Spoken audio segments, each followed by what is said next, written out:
So going into tonight, the New Orleans Pelicans were averaging 108 points per game. That's the lowest in the league.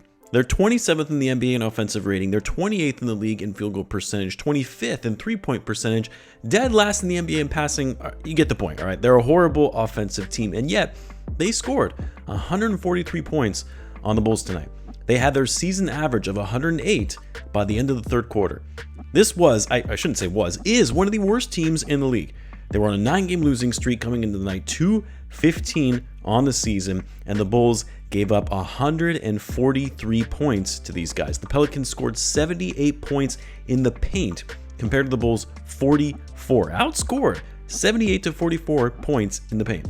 Pelicans out-rebounded the Bulls 55-33. They had 19 offensive rebounds, 30 second chance points.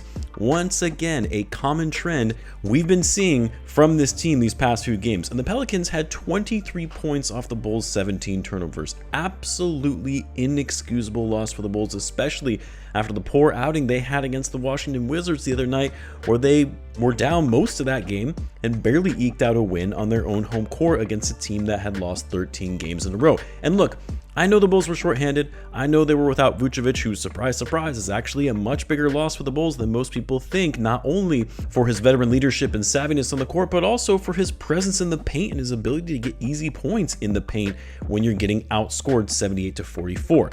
And then, of course, Isaac Okoro, who still has been out and is obviously your defensive anchor. Kevin Huerter also out for this game. Like, yes, the Bulls are a bit banged up, but the Pelicans also had a long list of injuries. And even then, you're talking about one of the worst teams in the league, a team that has been so bad on offense, and yet you gave up 143 points to these guys. We thought the Bulls' defense was bad in the game against the Wizards. This was a whole new level of bad, watching them get outworked on the glass, getting blown by on drives, and not being physical whatsoever on that end of the floor. It was pathetic. A pathetic display of effort on the defensive end, especially when you're going up against a team that struggles offensively. How do you not come ready to play for a game like this? I know the Bulls have been playing a lot of games. I know they've been traveling a lot lately, and thank God the Bulls finally have a long break until Friday after Thanksgiving, but it's still no excuse. This is a young team that needs to come out with energy, aggression, and physicality from the start of the game all the way to the end of it. No excuses. Like, we all saw Vooch calling out this team post-game after the win over the Wizards that they can't keep doing this. This isn't sustainable to come out and play like they have been, playing soft. They don't have the talent to be able to afford coming out flat and trying to come back in every game. And he's right. It doesn't matter that you started off the season 5-0. It doesn't matter that you were playing fast and looking like this fun, new, young, energetic team that is going to turn heads.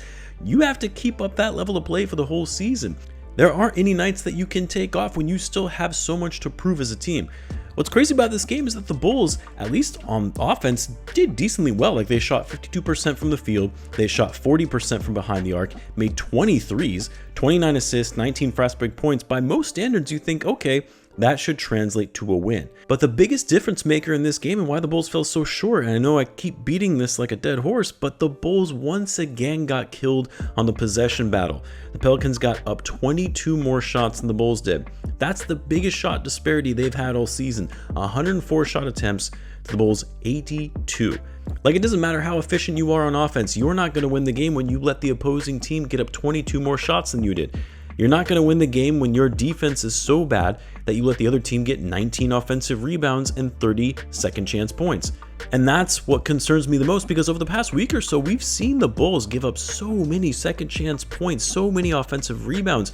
It started in that Portland game where they gave up, like 30 offensive rebounds, and it remained the case ever since, where the Bulls cannot squeeze the rebounds, they're not boxing out, and showing zero physicality on that side of the ball.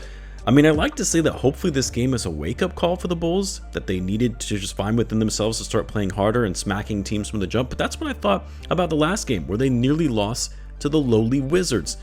I don't know, maybe because they won that game, it didn't necessitate some deep soul-searching on their end. Hopefully a bad loss like this, their worst loss of the season so far, yes, even worse than that near 40-point drubbing by the Heat, knock some sense into these guys, because all that feel-good stuff at the beginning of the season, all that offensive creativity, the energy they were bringing every night, the resiliency in their play, that somehow has fallen by the wayside. It's like they've completely lost their identity overnight. Man, Kobe White and Josh Giddey, 10 turnovers between the both of them in this game. Kobe still scored 24 points, but he has still struggled in the past few games. Shooting it from deep, was 3 for 10 tonight from 3. Io was really the only bright spot in this game. I mean, he has just been consistently a reliable, efficient scorer on offense for the Bulls. I think I saw a stat thrown out during the game that Io actually has the highest field goal percentage among all guards in the NBA at 55%, and tonight he makes that even better, going 11 for 16 overall, most of his points coming off drives to the basket. He was 2 for 4 from 3 as well, 4 for 5 from the free throw line. But yeah, man, outside of that, I can't say there was really anything great from what we saw of this team in this game tonight. A bad loss on horrible defensive effort, a game that should have been chalked up as an easy win during this easy stretch of their schedule. All that hard work beating all those top teams in the league was for naught if you can't beat the teams you're supposed to be beating. So yeah, I don't know what else there is to say. Let me know what you guys thought of the game. Let me know in the comments. As always, be sure to subscribe, and I will see you in the next one.